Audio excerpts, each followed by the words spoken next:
사실 이 질문이 하나 들어왔었는데 제가 Q&A 채널로 할까 아니면 서바이벌 키트로 할까 고민하다가 그냥 서바이벌 키트로 약간 좀 제너럴라이즈 시켜가지고 여러분들과 좀 공유하면 괜찮겠다라고 해가지고 비디오를 찍습니다. 이제 서바이벌 키트 말고도 제가 여러 가지 플레이리스트가 있잖아요. 거기서 뭐 코딩도 하고 디자인이라든지 여러 가지 이야기들을 나누는데 그 중에 이제 제가 컴퓨테이셔널 디자인이라고 기본적으로 굉장히 디자인이라고 하면은 전통적인 방식을 넘었다기보다도 전통적인 방식 플러스 어떤 컴퓨팅, 코드를 가지고서 디자인하는 이제 그런 이야기들을 좀 이렇게 학생들한테 많이 이제 이야기를 드리고 있는데 제가 올려드린 어떤 그 컴퓨테이션 디자인 강의라든지 수업 시리즈 이런 것들을 이제 들으시는 학생분이신 것 같아요. 그래서 좀 전통적이기보다도 일반적으로 하는 디자인과 약간 좀 다르다 보니까 거기에서 오는 약간의 혼란감, 고민들, 학생분들이면은 저도 고민해봤을 때 내가 학생 때 그런 임팩트가 있으면은 좀 고민이 되게 많을 것 같아요. 그래서 이거를 좀 서바이벌 키트 차원으로 조금 시각을 교정을 해가지고 일반화시켜서 같이 이야기를 나누도록 하겠습니다. 우선 질문을 먼저 봐볼게요. 그러니까 다른 영상에 댓글로 담긴 건데 제가 원본 영상도 제가 그 밑에 링크로 달아놓을게요. 짧게 요약해드리면은 그러니까 디자이너로서 컴퓨터를 도구로 활용하는 수준을 넘어서 좀 전문적으로 강점을 갖기 위해서 어떤 전략을 취하면 좋을까라는 좀 그런 비디오인데 사실 비기너 분들이 보시는 것보다는 어느 정도 숙련된 사람이 보기가, 그러니까 숙련된 상태에서 다음 스텝이 뭘까를 고민하는 이제 그런 차원에서 제가 비디오를 만들어 드린 건데 어쨌든 그 영상을 보고 나니까 생각이 많아지네요. 학부 과정에서는 어떻게 이제 한다 하더라도 실무 나가서도 컴퓨테이션 그 방법론, 메소돌로지를 쓸 수 있을까 고민을 하고 계세요. 영상이 나온 것처럼 얘 좀 코딩도 하고 뭐 그라스호퍼도 좀 하니까 그냥 뭐 이것저것 시키면 되겠네 정도로 치부되지 않을까라는 이제 생각이 듭니다. 석사를 나오지 않아도 스페셜리스트가 되지 않아도 이러한 디자인 접근법이 실무에서 자리 잡는 게 가능할까라는 이제 생각도 좀 들고 계시고요. 차라리 컴퓨테이셔널 디자인 공부하는 걸 그만두고 그 시간에 전통적인 설계 방법을 더 공부하는 게 낫지 않을까? 아직 학부 2학년이고 취업이나 실무에 대한 지식이 전무하지만 그냥 그런 느낌이 드네요. 아무래도 학교 교수님과 상담을 잡아야 될 것 같습니다. 진로에 대해서 생각해 볼 수 있는 기회를 주신 이런 영상 만들어 주셔서 감사합니다 라고 이제 댓글이 달렸는데 이 댓글을 그냥 간단한 것들은 저도 댓글을 달고 이메일도 간단한 거 그냥 단메일을 드리는데 그래도 공유하면 괜찮겠다 라고 하는 부분들을 비디오로 만드는데 그렇습니다. 이게 약간 서바이벌 키트니까 코딩, 디자인 모르시는 분들도 보실 수 있을 것 같아요. 근데 이걸 어떻게 생각하면 좋냐면 내가 기존에 학습되고 문화적으로 야 이거 해야 돼, 그 다음 이거 해야 돼, 이거 해야지 돼, 그런 어떤 차원에서 새로운 것들을 받아들일 때 과연 내가 이걸 어떻게 받아들이는 게 좋을지 좀 여러 가지 시점, 관점에 대해서 좀 여러분들과 여러분들 좀 고민에 빠지게 제가 몇 가지 시점을 던져 드릴 테니까 고민을 한번 해보자, 그런 차원으로 보시면 좋을 것 같습니다. 저도 사실은 이러한 질문들을 학생분들한테 되게 많이 받았어요. 아무래도 제가 가르치고 하는 부분들이 그 학생분들 중에서 정보력이라기보다도 약간 좀 새로운 것들, 어떤 이런 패러다임보다 기존에 있는 어떤 체계화된 어떤 그 구축된 시스템을 잘 따라가시는 그런 분들한테는 좀 이게 다소 먼 이야기처럼 느껴질 수 있죠. 네. 그래서 어떤 이런 이야기들이 들었을 때 조금 불안하고 혼란감을 가질 수 있죠. 이거 좀 다른 예인데 제가 초등학교 때 우리 사촌 형이 있었는데 그 형네 집에 만원경이 있었어요. 제가 초등학교 1학년 때나 2학년 때. 근데 그 형 이제 만원경을 막 구경하면서 이제 그 형이 그런 얘기를 해줬어요. 태양이 점점 나이가 먹으면 커져서 지구도 다 태울 거다. 제가 그 얘기를 듣고 거의 한 달 동안 잠을 못 잤어요. 무서워가지고. 지구가 커져가지고 부모님도 죽고 나도 죽으면 어떡하지? 막 이런 두려움에 사로잡혀가지고 한 달간 너무 힘들었던 기억이 있어요. 그래서 이게 어떻게 보면은 어떤 다른 말로 하면 약간 컴폴전이라 그러죠. 내가 뭔가 익숙한 환경 안에서 이렇게 있다가 저는 새로운 뭔가가 딱 들어오게 되면 딱 이렇게 이제 방어 기제가 발동되기 마련이죠. 근데 이건 나쁜 건 아닌 것 같아요. 이게 어떤 알아채려서 이걸 어떻게 다루어내는지가 좀 더 중요하다. 약간 이런 관점을 먼저 드리면서 첫 번째 관점은 현재를 이해하고 미래를 준비하는 관점에서 이 문제, 제가 이제 읽어드린 문제 혹은 여러분들 각자의 노인, 특히 20대, 30대 얼마나 많은 걱정과 고민과 동시에 선택이 있겠습니까? 거기에서 이제 이 각각의 시점을 한번 대입해보자, 이제 이 말씀이에요. 그러니까 우리가 학습하는 내용들, 학교라든지 실무를 가던 책을 보던 심지어는 인터넷의 자료를 보던 이거의 공통점은 뭐냐면 다 과거예요. 과거에 대한 기록이에요. 그렇잖아요. 새로운 건 없어요. 다 과거. 빨라봤자 1분, 2분 누군가 글을 썼으면 일단 그건 과거가 되는 거니까. 이렇게 초, 중, 고 대학교 과정을 거치면서 과거에 기록된 지식, 문화, 관습, 전공 같은 것들을 학습하죠. 예를 들면 뭐 수학, 공학, 뭐 디자인도 그러하죠. 혹은 여러분들이 각자 어떤 전공들 있지 않겠습니까?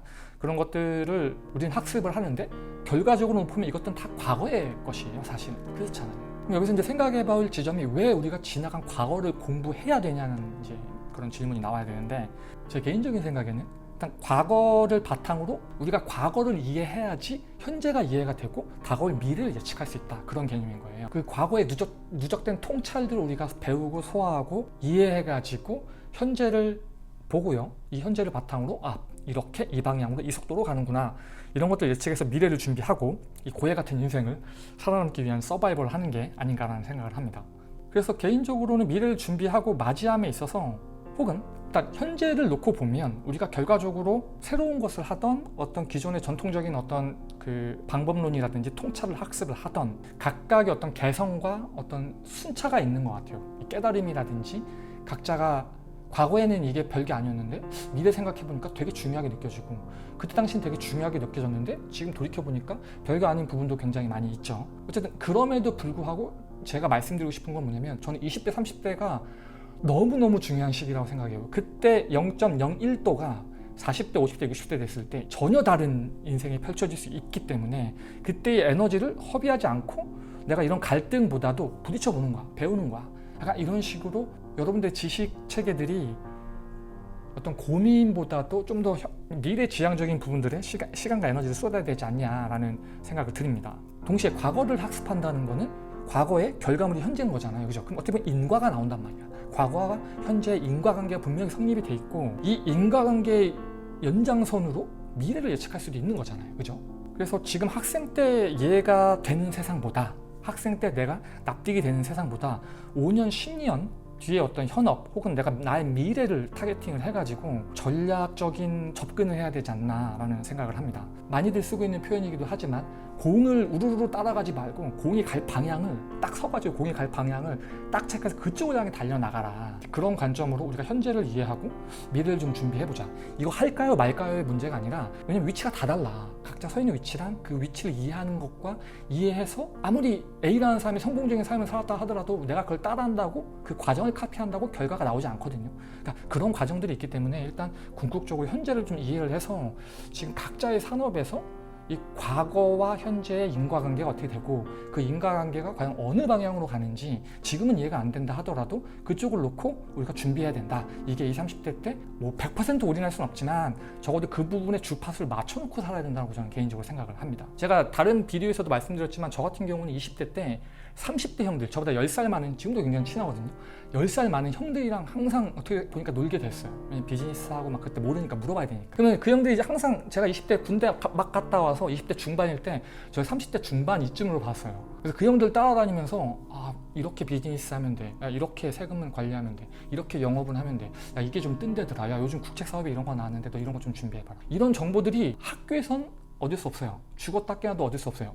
동시에 선배, 1년, 2년 선배, 거기 그 풀에서는 도저히 접근할 수 없는 그런 정보들이거든요. 그리고 우리 부모님들 혹은 나를 조언해주는 삼촌들 또 달라요. 나를 조언해주는 교수님들 입장 차이가 다 있어. 그렇기 때문에 결국에는 내 위치를 내가 파악을 해야 돼요. 그러려면 이것도 다른 얘기로 길어지는데 제가 계속 누님 얘기하지만 이거를 맨 땅에 헤딩, 그러니까 머리 도끼 삼아 경험해 봐야 돼. 이것도 이렇네? 저것도 저렇네. 이런 것들을 막 경험을 해야 되는데 작금의 교육 시스템과 우리 부모님들은 우리가 실패하게 놔두질 않죠. 항상 이렇게 꽃길을 걷게끔 모든 부분들 다 차단해서 좋은 것만 있게끔 만들어주는데 제가 그렇게 꼭 그런 건 아니지만 그렇게 30대, 40대까지 이제 승승장구하시는 분들 보면 분명히 명함이 존재해요. 그래서 일단은 할 수만 있으면 그런 부분들을, 왜냐면 다 시기가 있기 때문에 그때 좀 많이 경험해보기를 권해드립니다.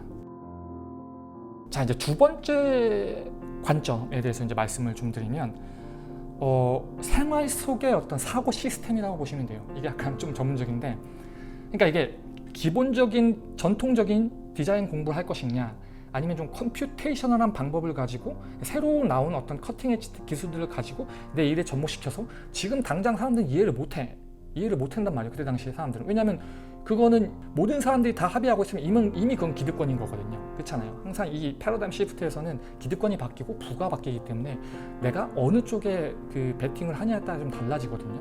그리고 이제 사실 컴퓨테이션 디자인 하면은 요즘 같은 경우는 그렇게 저것도 아니에요.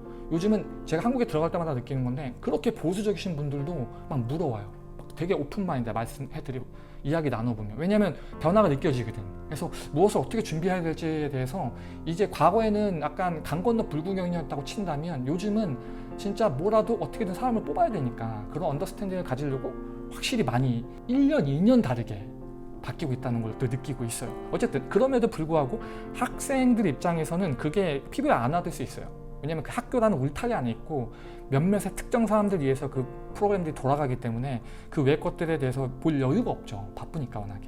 그래서 이제 그런 관점에서는 두 번째 시점이 뭐냐면 굳이 지금부터 미리 걱정을 할 필요가 없다라고 생각을 해요. 아마도 이제 지금 2학년 학생이시니까 적어도 건축은 5년 전이니까 3년 뒤 졸업을 하시겠죠. 그리고 뭐 2, 3년 경력을 쌓으시고 완전 어떤 현업에서 실무에서 허리에 해당되는 앞으로 뭐 나이가 한 30대 중반 벌써 한 그렇게 따지면 10년 뒤인데 그때 확 꽃을 피우기 위해서 그때 상황을 지금 학생분들의 입장에서는 프리딕션하기가 굉장히 어려워요. 왜냐면 그만큼 경험이라는 게 없으니까. 경험은 사실 그러니까 너는 뭐 경험이 없어도 몰라, 나는 경험이 있어서 알아, 이런 차이보다도 그냥 내가 서울에서 한 달 산 사람보다 1년보다 5년보다 10년이 서울에 대해서 더 잘 알 수밖에 없는 거잖아요. 그런 관점에서 보면 바뀌는 속도가 점점 이제 가속화가 되고 있고 이제 모두가 그거를 편만하게 산업에 펴져서 모두가 그걸 느껴. 그때는 어떻게 보면 약간 늦은 거야 이미. 그런 얘기 있죠. 주식도 뉴스가 나오면 이제 그건 이미 더 이상의 재료가 아니야. 모든 사람들이 다 알고 있기 때문에 그냥 기득권에 편입이 되는 거예요. 그리고 그냥 거기에서 수많은 경쟁들 레드오션 안에서 살아남아야 되는데 컴퓨테이션 디자인 제가 특별히 지금 여러분들한테 드리는 말씀은 좀 전략적으로 우리 인생을 개척해 나가시는 분들에게 하나의 무기를 제가 이제 장착을 시켜드리고 있는 거야. 그런 관점에서 보시면 좋다라는 거죠. 그래서 꼭 칼로 두부 자르듯이 그래서 어떤 미래를 이미 저걸 딱 생각을 해놓고 칼로 두부 자르듯이 그냥 나는 좀 약간 이런 것보다 좀 전통적인 거에 좀 더 올인을 해야겠다라는 이런 생각을 가질 수가 있다는 건데 저는 여기서 이제 또 하나 이제 틈을 비집고 들어가면 여러분들이 작업을 하지만 공부를 하고 회사 일을 하지만 그것만 하시나요? 아니잖아요. 잠도 자고 데이트도 할 것이고 여가 생활도 하고 문화 생활도 하고 여러 가지 생활들을 하면서 할 건데 그냥 그 안에서 10분, 20분, 1시간, 2시간씩 뜯어가지고 교양을 쌓듯이 이런 새로운 것들을 활동하면 되는 거죠. 저도 나이가 있기 때문에 20대 초반, 20대 중반, 30대 초반 분들이 말씀하고 생각하는 사고를 들으려고 작업할 때마다 뭐 클럽하우스라든지 유튜브라든지 이런 거 틀어놓고 그분들 얘기하는 거 막 들어요. 그러면서 배워. 왜냐면은 내 얘기만 할 수 없잖아요. 그게 알아야지 저도 이런 말씀을 드릴 수 있는 거잖아요. 그래서 그냥 저도 교양을 쌓듯이 20대 젊은 분들의 어떤 처한 어떤 좌절이라든지 고민거리를 들어보려고 노력을 굉장히 많이 하고 있어요. 그래서 지금 이 질문을 주시고 혹은 각각의 현업에서 계신 분들도 한번 이 프레임으로 보자 말이죠. 우리가 정말 바빠서 못하는 거죠. 아니에요. 시간은 다 있듯이 쪼개가지고 마치 영어 공부하듯이 내 미래의 어떤 더 나은 커리어를 위해서 미리 준비를 하는 거죠. 조금씩. 특별히 여러분 잘 들으세요. 특별히 이제 컴퓨테이션 디자인을 한다 그래가지고 막 컴퓨테이션 방법론을 막 스튜디오에 적용을 하고 그다음에 아웃풋을 만들어가지고 막 뭔가 이렇게 발전적인 어떤 그 텐지블한 어떤 아웃컴을 만들려고 하는 그런 부담감 혹은 그런 압박감이 있을 수 있을 것 같은데 그럴 필요가 없습니다, 여러분들. 그리고 저도 마찬가지였지만 전 대학교 졸업할 때 저희 교수님께서 진짜 프랑스 그 프랑스의 그 건축을 배워갖고 오신 분이 저랑 엄청 싸웠거든요. 저한테 막 너 컴퓨터과에서 전과했냐고. 저는 고등학교 때부터 건축하고 도면도 다 칠 줄 안다고. 그때 애들 다 CAD 3D 할 때 저는 손도면 다 쳐왔어요. 트레이싱 인치 돼가지고 3mm, 5mm 샤프 굴려가면서 그렇게 다 도면을 쳐서 갔거든요. 그냥 맞춰서 하는 거예요. 맞춰서 하고 왜냐면 트레지션한 방법도 굉장히 중요하기 때문에 그건 그거대로 배우고 그 다음에 어떤 내 어떤 관심사라든지 미래를 준비하는 부분들에 대해서는 그냥 독립적으로 해도 아무 문제 없어요. 저도 그렇게 했어요. 안 맞는 케이스도 되게 많고, 학부 2학년이면 사실 어떻게 보면은 그거보다도 교수님들의 지도하에 그것들에 대해서 좀 학습하는 그런 이제 기초적인 소양을 닦는 게 어떻게 보면 되게 중요할 수도 있어요. 그리고 내가 그 작업을 해갔다 하더라도 이거를 올바르게 리드를 해줄 수 없으신 환경이면은 그냥 굳이 할 필요 없는 거죠. 그 환경에서 내가 최대한 맥시마이즈 할 수 있는 것들을 배우고, 그 다음에 다른 환경에서는 또 거기서 취해서 내가 공부를 하면 되는 거죠. 컴퓨테이션 디자인 같은 경우는 어떤 의미로 보면 요즘 인터넷도 있고 자료를 가져올 수 있는 창구가 굉장히 많기 때문에 이건 진짜 의지의 문제지 충분히 다 가능합니다.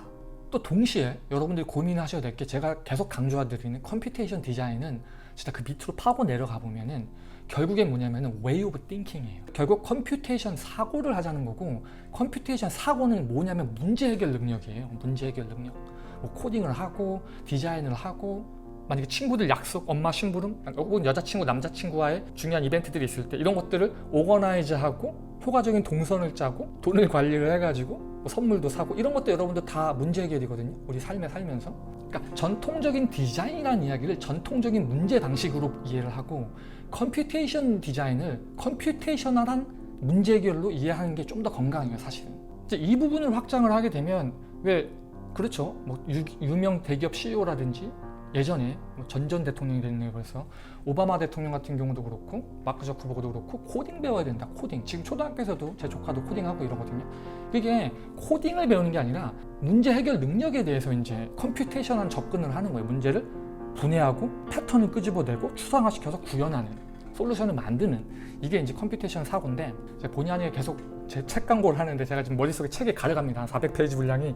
왜냐면 이거를 다 오거나이즈를 해야 되기 때문에. 지금 이제 이런 내용들이 제가 요즘 막 글로 적었던 부분들이에요. 그래서 컴퓨테이션 디자인, 이거를 어떤 단순하게 어떤 파사드를 디자인하고 뭔가 오토메이션 하는 그런 피상적인 게 아니라, 정말 이 컴퓨테이션 사고가 우리 인간들에게 왜 필요하고 이것들을 통해 가지고 디자인을 어떻게 적용할 수 있을 것인지, 그런 부분에 대해 정리를 하고 있어요. 그래서 그런 부분들 나오게 되면 한번 이제 보시면, 그래서 책을 보시면 좀 더 포괄적으로 컴퓨테이션 사고가, 컴퓨테이션 디자인이 단순하게 뭔가 이렇게 짜고 이게 아니라 어떻게 보면은 우리가 사물을 인식하고 바라보고 문제를, 솔루션을 만들어내는 그런 과정이기 때문에, 이게 두부 자르듯이 난 이거 난 이거 할래, 이런 식으로 할 필요가 없어요. 그냥 가장 중요한 내 눈앞에 놓인 어떤 학비를 내고 학교를 갔으니까 거기서 가장 잘 배울 수 있는 부분들을 최대한으로 학습을 하고, 그 와중에 여러분들이 5년 뒤, 10년 뒤에 그림을 그리면서 에너지를 분배해서 그런 것들을 공부하다가 나중에 화학 반응을 딱 일으키는 그런 전략을 써라. 그런 시점을 여러분들에게 좀 공유를 해드립니다. 제가 시점을 하나하나 말씀드릴 때 그 관점에서만 이 문제를 보고 이 관점에서만 문제를 보세요. 그러면서 그 관점 안에서 과연 어떤 기회들이 나한테 포착이 되는지 그 부분을 한번 브레인스토밍 해보자, 이제 이런 개념입니다.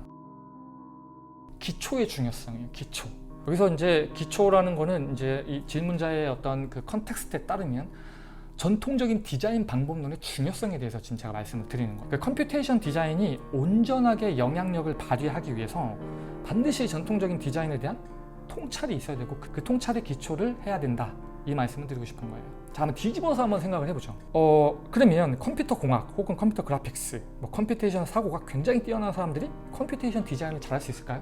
제가 이런 사람 주변에 되게 많거든요. 일단 관심이 없고 잘 못해요. 왜냐면 사고 체계가 달라요. 그리고 왜 해야 되는지도 모르고, 어떤 형식으로, 그러니까 어떤 원이 있는지 몰라. 어떤 식으로 기본적으로 사고를 발달시켜야 되는지에 대한 그냥 경험이 없어요. 그래서 그러한 사람들이 컴퓨테이션 디자인을 잘하지 못하는 이치와 똑같아요. 무슨 말씀을 드리고 싶은 거냐면은, 컴퓨테이션 디자인을 더 잘하기 위해서, 더 의미 있게 적용하기 위해서 전통적인 디자인 방식에 대해서 충분히 이해를 해야 돼요. 이해를 해서 이런 부분에 강점이 있구나, 이런 부분에선 사람이 어떤 인투이션, 직관이 굉장히 중요하구나, 이 부분에서는 이게 대체가 가능하겠구나, 전통적인 관점에서의 장점과 단점을 이해하고 컴퓨테이션 디자인의 어떤 가능성을 가지고 화학 반응을 내야지, 이 두 개가 세퍼레이트 있을 때는 사실 그렇게 큰 힘을 발휘하지 않는다고 저는 개인적으로 생각을 해요. 이 두 개가 융합됐을 때 남들이 못 보는 그런 시야들이 열리는데, 우리는 그 부분이 우리의 어떤 공격 지점이라는 거예요. 예를 하나 들어보면은, 제가 이제 채널을 하면서 젊은 학생분들이 많이 물어봐요. 막 그 라이브 할 때도 그렇고, 뭐 오프라인으로도 그렇고, 이렇게 저는 이제 공부를 도와드리는 입장이니까, 그런 데서 가만히 이렇게 이야기를 듣고 있다 보면은 궁극적으로 이거는 코딩의 문제가 아니야. 소프트웨어 어떤 그 문법의 알고리즘에 대한 문제도 아니에요. 그냥 무슨 문제냐면은, 자기가 어떤 디자인을 기본적으로 개발해본 경험이 없기 때문에 무엇을 어떻게 만들어야 될지 모르는 거예요. 특별히 이제 경력이 낮으신 디자이너 분들한테 이런 모습들이 많이 포착이 되는데 이게 자기가 코딩이 안 돼서 그러는지 헷갈려요. 근데 그게 아니거든요. 그래서 이런 부분에서는 오히려 역설적으로 전통적인 그 사람의 생각의 그 디벨롭먼트 프로세스, 이 부분이 어느 정도 체화가 돼 있어야지 컴퓨테이션 디자인을 잘할 수 있다는 거예요. 이걸 약간 틀어가지고 이 비디오를 보시는 좀 일반적인 사례를 들어서 말씀해 드리면은, 여러분들이 다니는 회사들이 있어.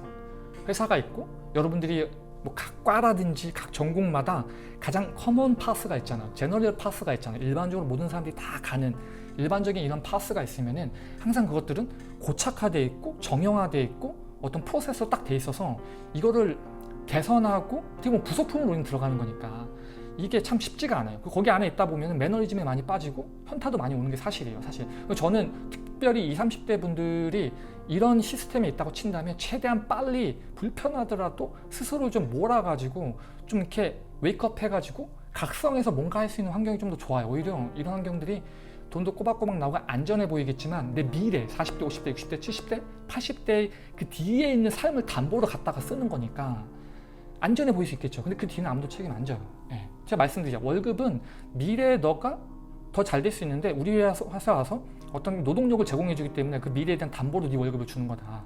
이런 관점으로 볼 경우에는 정말 이 자본주의 시대가 무섭고 거기서 살아남기 위해서 여러분들 많은 노력을 해야 된다 라는 이제 말씀을 드리면서, 그런 정형화된 프로세스들을 일단 익혀야겠죠. 일단 익히고, 저도 그랬어요. 회사 처음 들어갔을 때 새로운 거 아무도 안 듣죠. 갓 들어온 애가 무슨 얘기다 아무도 안 듣죠. 일단 그 시스템을 명확하게 이해를 해야 이 시스템의 단점이 보여요. 장점이 보이고. 그리고 우리는 다 코딩을 잘하지 않습니까? 코딩은 전기만 들어오면 쉬지 않고 일을 할 수 있는 어떤 일꾼이기 때문에 100명, 1000명, 10,000명의 직원을 갖고 있는 것보다 코딩 하나 갖고 있는 게 효율이 더 강해요. 그렇기 때문에 여러분들이 갖고 있는 사무실의 어떤 워크플로우라든지 굉장히 막 노동 집약적인 어떤 티디어스한 이런 작업들이 있을 때 이런 부분도 여러분들이 개선할 수가 있는 거예요. 자꾸 말이 좀 더 계속 새는데, 저 같은 경우에 이 개선을 보여주잖아요? 그러면은 이거 싫어해요. 일본적인 제 경험상 그 구조들은 그걸 유지하는 경향이 있어서 새로운 것들을 보여주고 그러면은 좋아하지만 기존 것들을 계속 고수하려고 하는 그런 탄성이 있어요. 기존의 형태로 돌아가려는. 그래서 저는 어떤 전략을 했냐면 그냥 만들었어요. 그냥 어차피 내 거니까, 내가 만드는 거니까 내가 만들어서 그냥 하다가 물어와요. 왜 이렇게 빨리 하냐? 뭐 더 좋아진 거 같냐? 그럼 그때 얘기해도 늦지 않아요. 이런 게 2번, 3번 누적이 되잖아요. 그때부터는 그냥 회사가 밀어줍니다. 도와줍니다. 그러니까 처음부터 말이 앞서기보다는 어떤 잘 연약한 지점들을 딱 파악해가지고 그 부분에서 어필을 하고 이해를 못 하잖아요? 그러면 내가 구현을 하는 거야. 구현을 해가지고 코딩으로 짜가지고 뭔가를 만들어 놓고, 그것도 이해를 못 하잖아요? 그럼 나가야죠. 이거 들고 딴 회사 가야지. 예, 이런 식으로 계속 몸값과 전투력을 상승시키면서 이런 과정을 통해서 세상이 어떻게 돌아가는지를 보고 내가 뭘 제일 잘할 수 있을지, 내가 과연 이 세상에서 거북이가 물 안에 있어요. 자꾸 무트로 올라오면 그냥 거북이 되는 거예요. 그렇잖아요. 가장 자기가 최적의 실력을 발휘할 수 있는 지점들을 20대 때부터 계속 테스트를 해서 찾아내야 된다는 것이죠. 그래서 요약을 하면 기존에 있는 시스템, 전통적인 시스템을 일단 이해해야 돼요. 이게 이해가 안 되면 아무리 물론 시간이 더 걸려서 가능할 수도 있겠지만 기성의 어떤 구조들은 이것들을 인정을 안 합니다. 그리고 된다 하더라도 그만한 리스크를 테이크하려고 하는 사람들이 많이 없어요. 그렇기 때문에 일반적으로 여러분들이 적을 하고 나를 알아야 되고, 나의 관심사, 세상이 어떻게 돌아가는지 그런 부분들을 좀 전략적으로 판단해서 시간을 투자해야 되지 않나, 그렇게 생각을 합니다. 다음 시점으로는 이제 학생분들이 이런 고민들을 갖고 있다고 친다면 이 고민들을 가지고서 누군가한테 여쭤볼 거 아니에요. 그렇죠? 삼촌한테도 물어보고, 저는 그랬거든요. 삼촌, 형들 막 이런 분들한테 초등학교, 중학교 때 많이 여쭤봤죠. 우리 엄마 통해가지고. 제가 그때 공부를 안 하고 하도 맨날 춤추고 다니고 이러니까 엄마가 어떻게 해서든지 간에 공부하는 주변 형들이 있으면은 남주랑 한 30분만 이야기를 해줘라, 1시간만 이야기해줘라. 난 놀다가 가가지고 그냥 형들이랑 얘기 듣다가 제가 좀 되게 산만했거든요. 형들이 두 손 두 발 들고 가고 그랬는데, 어쨌든 그 조언을 해주는 배경을 이해를 해야 된다는 것이죠. 우리 그 엔지니어들의 항상 얘기하는 게 something behind the scene이라고 하는데, 계속 그 눈앞에 보이는 그거 말고 그 뒷단에서 돌아가는 그 장면 뒤에 있는 무언가를 이해를 해야지 이게 조언이 이해가 되는 거예요. 그래서 이 조언을 봤을 경우에 항상 편견이 있어요. 바이어스라고 하죠. 항상 편견이 있고, 내가 되게 하고 싶은 게 있어. 근데 이것들에 대해서 잘 된 사람이 있대. 그래서 이 사람들의 조언을 들었어. 그래서 그 조언을 나한테 대입시키는 거는 그 조언을 나한테 온전히 내 입장에서 리플렉트 시키기 위해서는 조언자의 배경을, 그러니까 조언을 해주는 그 배경을 잘 이해해야 된다는 게 이제 키포인트인 거죠. 그래서 그 배경을, 그 전제를 이해해서 나한테 맞게끔 튜닝을 해서 나한테 적용을 해야 된다. 이 관점을 말씀드리는 건데, 이게 적절한 예인지는 모르겠지만 그런 게 있어요. 그 이제 양자역학 아시죠? 지금 뭐 양자 컴퓨팅이라든지 뭐 양자 얽힘, 뭐 양자 가지고서 지금 많은, 어떻게 보면 이 21세기 현대의 어떤 그 물리학의 가장 주류라고 이제 알고 있거든요. 하지만 19세기, 20세기를 보면은 양자역학은 비주류 중에 비주류로 이제 그렇게 기록이 돼 있죠. 그래서 아인슈타인 같은 경우는 양자역학을 되게 싫어했다고 합니다. 그 양자역학의 비확정성 논리가 스스로가 만든 특수상대성 이론과 양립할 수 없다, 이제 그렇게 이제 판단을 하고 이제 그 부분을 고수한 거죠. 예. 하지만 지금은 주류 중에 주류로 올라와서 펀딩도 그렇고 물리학자들이 가장 핫하게 다루고 있는 과학 중에 하나가 되었죠. 그 시대의 어떤 흐름과 기득권의 편견이 분명히 있는 거예요. 이런 조언을 해주는 저도 편견이 있죠. 저도 편견이 있고, 저는 어떻게 보면 그 편견을 좀 더 맥시마이즈해서 지금 약간 과장해서 비디오를 찍는 경우도 있죠. 왜냐면 의견 전달하기 위해서는 어떤 명확하게, 이 말이라는 게 항상 해석의 여지가 있기 때문에 내 의견을 전달하기 위해서는 좀 강하게 전달할 때도 분명히 필요하거든요. 저도 바이어스가 되게 있습니다. 컴퓨테이션 공부하자, 여러분들 처한 상황에서 좀 더 노력을 하자, 뭐 힘들게 느낄 수 있겠지만 나를 보고 해라. 저는 노숙하면서 돈 주변 여기저기 빌려가면서 어쨌든 이 길이 꼭 가고 싶고 하고 싶다는 심장이 뛰고 열정이 뛰어서 이렇게 유학도 왔고, 또 많은 것들을 공부해가지고 또 여러분들한테 나누고, 여러분들도 이런 목표를 가지고서 젊음의 그 어떤 에너지와 시간을 좀 태워라. 이것도 제 바이어스예요. 모든 사람에게 적용이 안 되고 환경마다 다 달라요. 저도 알아요. 저도 알면도 불구하고 이런 말씀을 드린 이유가, 어쨌든 다른 방식으로든지 어떻게든 여러분들에게 화학 반응이 날 수 있다고 좀 믿고 있기 때문에 제가 이제 이런 그 말씀을 계속 드리고 있는 거죠. 여러분들의 부모님도 마찬가지예요. 부모님도 편견이 가득하죠. 여러분들이 잘 되기 위해서 어떤 부모님들은 유학을 보내주시는 부모님도 있어요. 예를 들면 여러분들이 더 잘 되기 위해서 유학을 가지 말고 내 안에서 한국에서 같이 가족들과 더 이런 식으로 가이드를 해주시는 부모님도 계시죠. 다 여러분들이 잘 되기 위한 거예요. 근데 그 방법은 왜 다 다르냐면은 결국에는 그들이 경험과 사회적 위치, 롤모델, 예를 들면 교수님 같은 경우는 마찬가지예요. 그분들이 경험하신 게 있잖아요. 그러면 그 부분이 가장 강한 바이어스를 갖고 있다는 거죠. 저처럼. 저도 경험한 부분들이 굉장히 강하게 있고, 이 강한 부분들 여러분들한테 드리려고 하는 거기 때문에 각자의 위치와 롤모델에서 그것들을 강조를 하고 여러분들이 잘 되기 위해서 분명히 그 아이디어를 드릴 거라는 거죠. 근데 거기 안에 바이어스가 있고, 이 바이어스가 나랑 피팅이 되는 케이스도 있고 내 환경과 맞지 않는 케이스도 있다는 거죠. 이해가 되시나요, 여러분들? 그래서 그 조언을 해주시는 어떤 시대 문화, 예를 들면 저도 마찬가지예요. 제가 20, 30대 겪었던 것과 지금 20, 30대 분들이 자라시는 환경과 다르기 때문에 저도 이게 어떻게 다른지를 항상 공부를 하려고 노력을 하거든요. 그래서 막 강퇴를 당해도 거기 안에 이제 삐집고 들어가서 계속 듣고 있고 막 이러고 있습니다. 그래서 뭐 개인의 성취, 경험, 그 조언을 해주는 그분과의 어떤 역할, 모델, 어떤 역학관계, 이런 것들에 기인하는 편견들을 일단은 잘 여러분들이 이해를 하셔야지 그 조언이 정말 게임 체인저로서 여러분들의 인생에서 작동하지 않나 라고 생각을 합니다. 그냥 대입하다 보면 위험한 케이스도 있고 인생의 방향을 계속 튜닝을 해야 된다, 이렇게 이제 말씀을 드리고요. 자, 이제 마지막 시점입니다. 재미없는 비디오를 끝까지 보고 계시는 분이 계실지 모르겠지만, 자, 어떤 기존에 내가 하고 있는 틀에서 새로운 것들을 봤을 때 과연 내가 이것들을 투자를 해야 되냐 말아야 되냐, 이러한 관점에서 이제 마지막 시점을 하나 말씀드리면, 제가 이 비디오를 통해서 많이 말씀드렸던 내용 중에 하나예요. 정답을 찾기보다 어떤 게 정답이지? 이게 정답일까? 이게 정답일까? 그래서 막 재기보다 내가 선택을 하고 그거를 정답으로 만들어 버려라. 이게 약간 이상하게 들릴 수 있겠지만 끝까지 한번 들어보세요, 여러분들. 저도 중고등학교 때 신문 배달하면서 프로댄서 와가지고 군대 제대하고 바로 뭐 스타트업도 하고 이러면서 이제 런던도 갔다 오고 시드니도 갔다 오고 미국도 굉장히 많은 주로 옮겨 다니면서 이렇게 여기까지 왔는데 얼마나 많은 고민과 결정과 후회가 있었겠습니까? 그쵸? 지금 20대 분들보다도 인생을 산 만큼 더 많은 고민이 있었겠죠. 물론 저보다 더 선배님들은 더 많은 고민이 있었을 것이고. 근데 제가 이렇게 보면 우리 삶의 대부분의 문제는 어떤 바이너리 컨디션, 그러니까 하나를 취하면 하나를 놓아야 되는 이런 식의 문제도 분명히 있지만, 그러니까 그런 형식을 띌 수는 있지만 내용적 측면으로는 우리는 이제 시간이라는 게 존재하기 때문에 시간축이 하나 더 있기 때문에 내용적 측면에서는 꼭 그렇지 않은 부분들도 굉장히 많이 있다라는 말씀을 드리고 싶어요. 그래서 어떤 의미로 보면은 올바른 선택을 하기보다 어떤 선택들을 통해 가지고 내가 어떤 사람인지를 아는 거거든요. 이게 좀 약간 이상하게 들릴 수 있겠지만 약간 이거 좀 다른 예를 하나 들어볼게요. 후배들이나 제 친구들, 선배들 보게 되면 뭐 연애 얘기라든지 결혼 이런 얘기 많이 하잖아요.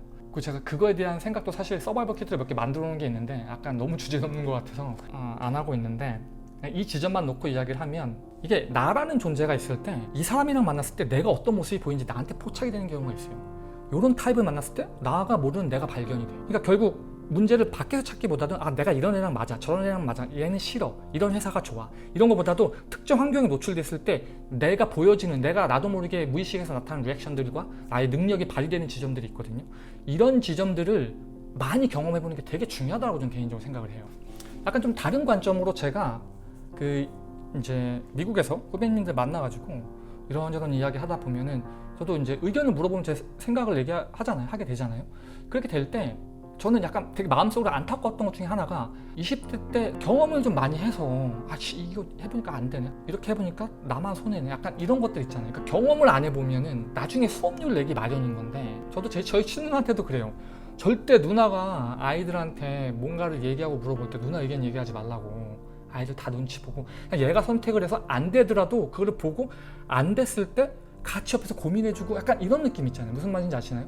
왜냐면 대부분 보면은 다 이건 하면 안 되고 저건 하면, 모든 진짜 꽃길, 아스팔트 길을 쫙 만들어 놓고 있다가, 물론 겉으로 봤을 때는 되게 좋아 보이고 물론 잘하면 좋겠지만 우리 삶은 그렇지 않잖아요. 되게 다양한 문제가 말도 안 되게 빵빵 터질 때가 얼마나 많습니까? 그러려면 문제 해결 능력이 되게 중요한 건데, 이게 정답을 찾아서 계속 물론 계속 그렇게만 할 수 있으면 좋지만 인생은 객관식이 아니라 주관식인 경우도 되게 많고, 오히려 그 질문을 찾기 위해서 나를 더 잘 알아서 나의 내가 기존에 알아채지 못한 나의 포텐셜과 나의 집중력, 이런 것들을 여러분들이 경험을 하고 찾아내야 되거든요. 그래서 그 느낌들, 그 작은 성공들, 스몰 윈들을 모아서 여러분들이 계속 연료로 태우면서 나가야 된단 말이죠. 이제 이런 관점에서 우리가 선택을 딱 본다고 친다면 사실 좋은 선택, 나쁜 선택 어떤 건 의미가 없어요.